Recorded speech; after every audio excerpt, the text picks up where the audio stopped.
এটা ছিল কলির কাল, ভেড়ায় চাটে বাঘের ঘাল, ভেবে দেখো কথা মিথ্যা নয়। যুগটা এরকম হয়ে গেছে ভাই, সেই আদিম যুগের দাদাদের মুখে যে কথাগুলো শুনেছিলাম সেই কথাগুলোর সাথে এখন বাস্তব জীবনে রূপ পেয়েছি তুলে ধরার জন্য। কথাগুলো যদি শোনেন, ভিডিওটা স্কিপ না করেন, তাহলে অবশ্যই বুঝতে পারবেন কী কথার থেকে কী কথাগুলো বলতেছিলাম। আর যদি ভিডিওটা ভালো লাগে থাকে অবশ্যই লাইক কমেন্ট করে দেবেন। কথাগুলো এই জন্যই বলছিলাম, এখনকার যে যুগের যা পরিস্থিতি, একটা ছোট বাচ্চার দিকে চাই দেখেন ভাই, মোবাইল না দিলে সে ভাত খায় না, আবার মোবাইল না দিলে সে কোনো কাজ করতে চায় না, কোনো কথা শুনতে চায় না। এমনকি লেখাপড়ার কথা বলতে গেলেও তারা যদি বলতে চান যে বাবা একটু পড়তে বসো, সে বলে আমাকে মোবাইল দিতে হবে। তো ওই জন্যই বলতে কথাগুলো মুখে বের হয়ে গেল, মুরব্বীদের মুখে শুনছিলাম।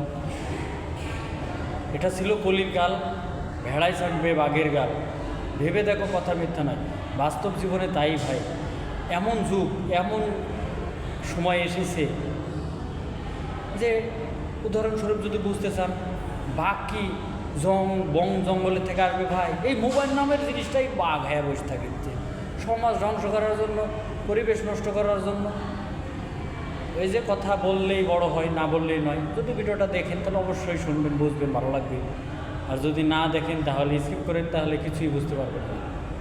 একটা অস্ত্রের দোষ থাকে না, সেটার দোষ হয় চালানোর জন্য। মোবাইলের কোনো দোষ নয়। যদি মোবাইল আপনি ভালোভাবে চালাইতে পারেন, পরিবেশ মতন চালাইতে পারেন, তাহলে অবশ্যই ভালো হবে। আর যদি আপনি নষ্ট মতন চালান তাহলে নষ্ট মতনই হবে। এই জন্যই বলতে চাইছিলাম ভাই, এটা ছিল কলির কাল।